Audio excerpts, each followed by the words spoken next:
everyone. I have horses here on my property.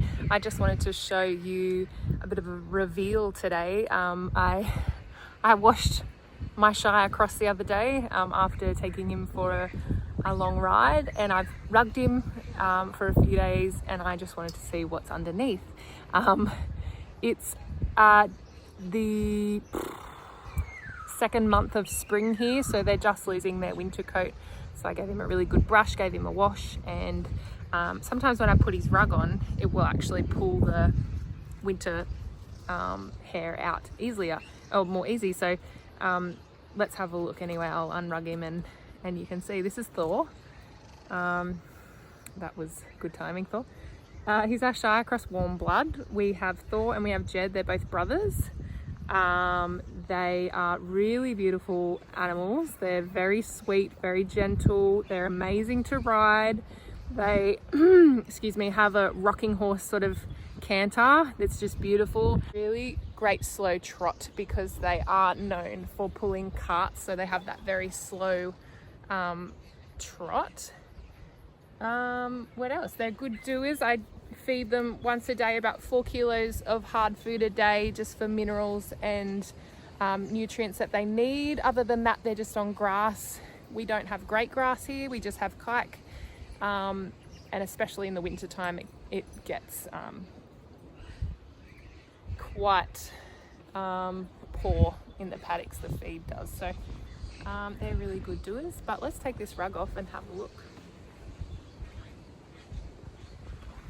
You might be able to see behind us there, I have another horse behind me called Nash. He's our Welsh mountain pony for the kids. I'm currently working with him to get him a bit more desensitized for the kids. He's a little bit too spooky at the moment for them.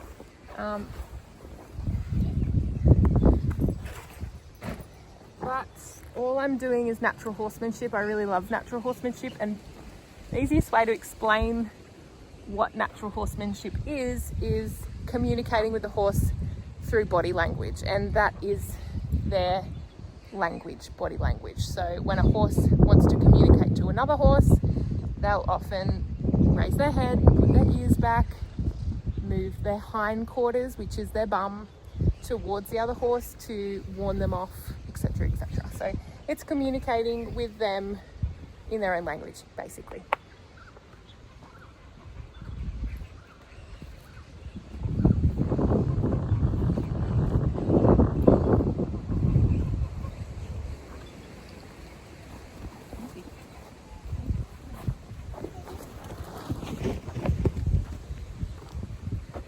So I think I was caught on his tail then with the buckle.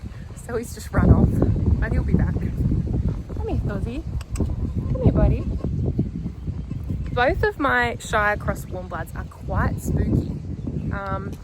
That is, you want to take the whole camera?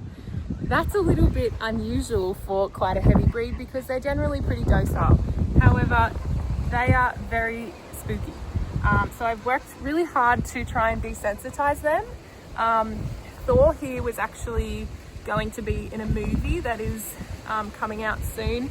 We trialled him for a horse on the movie. He was going to be carrying an officer in a movie. However, he spooked and the actor came off. So that was a very short movie career for Thor. But I was so excited to see my beautiful boy being filmed, but it didn't work out, so that's okay. But I'm working on Thor being a little bit more desensitized and calm around tough situations.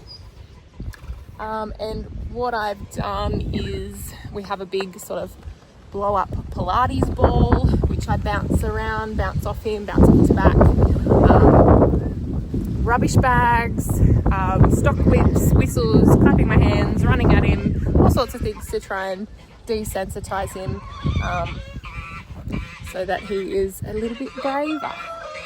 So that's my gorgeous boy, Thor. As you can see, he's really sweet and really placid. His brother's the same. They are a little bit spooky. Like I said, when they see things that they don't know, it could be a push bike, it could be a motorbike. depends on what it is, but they get a little spooky. So something that is known to be a trait of the Shire horses is their fluffy feet. They're called feathers. I can show you one of his feet. So it's about the size of a small dinner plate, and they're very heavy. So my poor farrier does a really great job doing their feet every 8 weeks. It at the moment costs $75 to do their feet every 8 weeks, so that is quite expensive for me. However, Nash, who I'm about to introduce you to, I'm currently doing his feet. Thanks, Thor, shade me.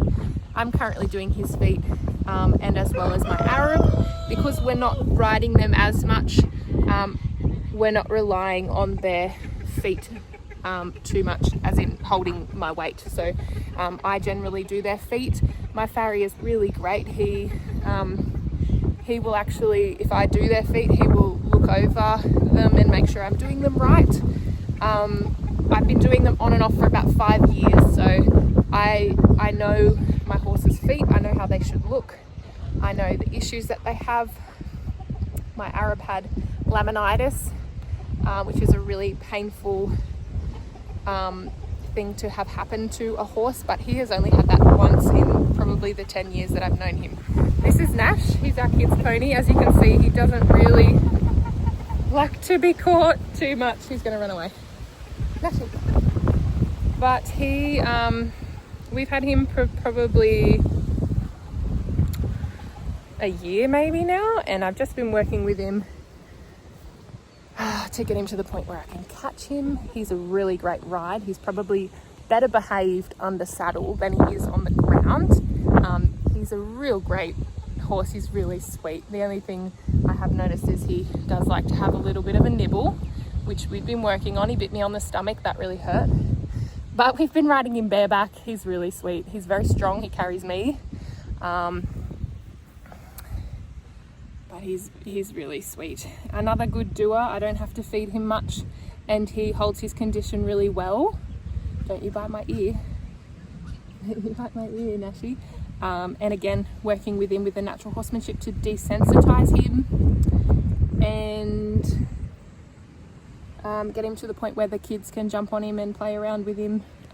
Welsh Mountain ponies and kids ponies in general are quite sought after here. We're on the New South Wales south coast.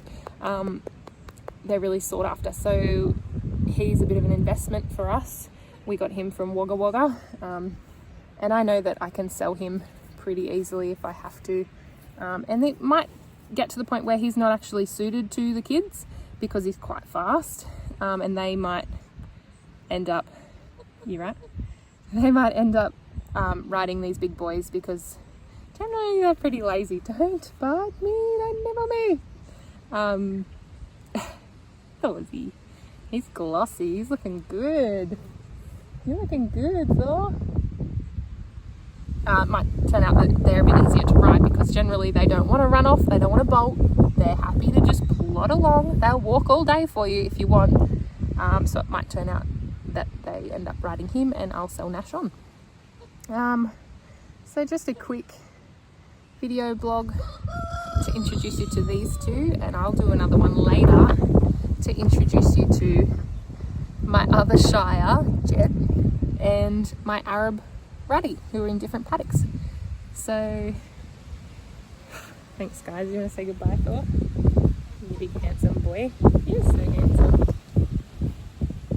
We actually had Thor in our wedding, my husband and I. He was our ring bearer, and he came down with our flower girl, and it was pissing down rain, and he was very scared of umbrellas, so that was interesting, but he made for a good entertainment for all our guests, and he was absolutely beautiful in our wedding photos. So yeah, just thanks for watching guys, and if you'd like, I'd really love it if you would subscribe to my channel to support me. Thanks guys.